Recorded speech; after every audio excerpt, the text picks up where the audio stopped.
Hello and welcome to my channel. In today's video, I'm going to be showing you how I make a tahini-free beet hummus, and it is so delicious. I think it'll be a quick video because I already pre-cooked the beets, and I have made this hummus with the pre-cooked beets that you can get from Trader Joe's, and I've made this hummus with beets that I actually roasted myself, and the color difference is crazy. As you can see, the beet hummus with the Trader Joe's pre-cooked beets is a more pink, pale color, and the beets that I roasted is a more fuchsia color. Taste-wise, it's better if you cook the beets yourself. The taste of the Trader Joe's beets hummus was good, but it is better if you roast the beets. So to roast the beets, I cut the beets up into cubes.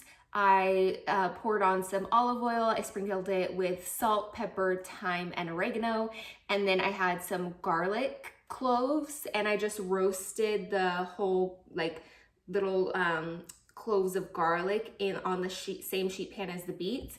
I roasted it for about 25 minutes at 425 degrees, but check on them. I stirred them up about halfway through, and I made sure they were just fork tender, and then I let it cool down a little bit before I made the hummus.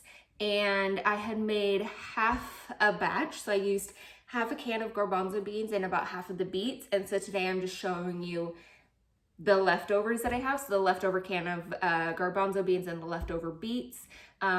So yeah, let me just show you how I make it. So you will need a food processor, and ingredients wise, you're going to need some roasted beets. These are about the size chunks that I cut, little baby chunks. I roasted 2 whole beets, and I probably used 1 beet for half a can of garbanzo beans. You will also need the garbanzo beans or chickpeas. This is about half a can. I still need to rinse and drain these. You will need a lemon, and you will need some olive oil. To the food processor, I'm adding the rinsed and drained garbanzo beans. I'm also adding in the rest of my roasted beets. I'm going to add in the juice of half a lemon, and I use a juicer for this.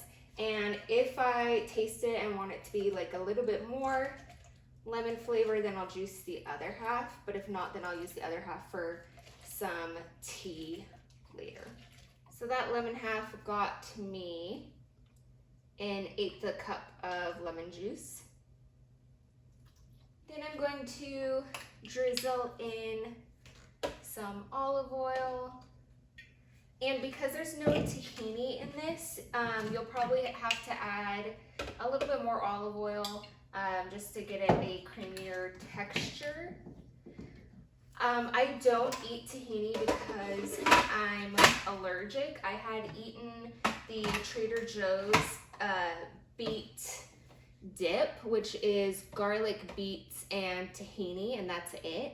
And I can eat beets. I've had beets before, but that's my first time having tahini because I don't really eat typical hummus that often, like at all.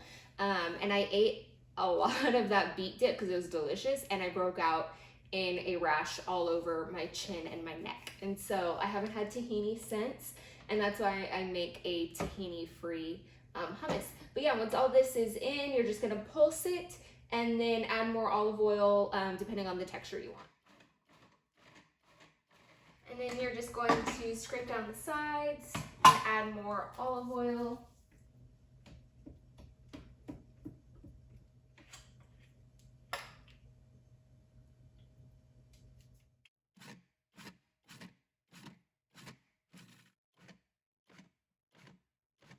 texture of hummus that I like, just a more smooth texture, and you could see the color that the fresh roasted beets gives the beet hummus, and yeah, you could see that it's creamy without any tahini.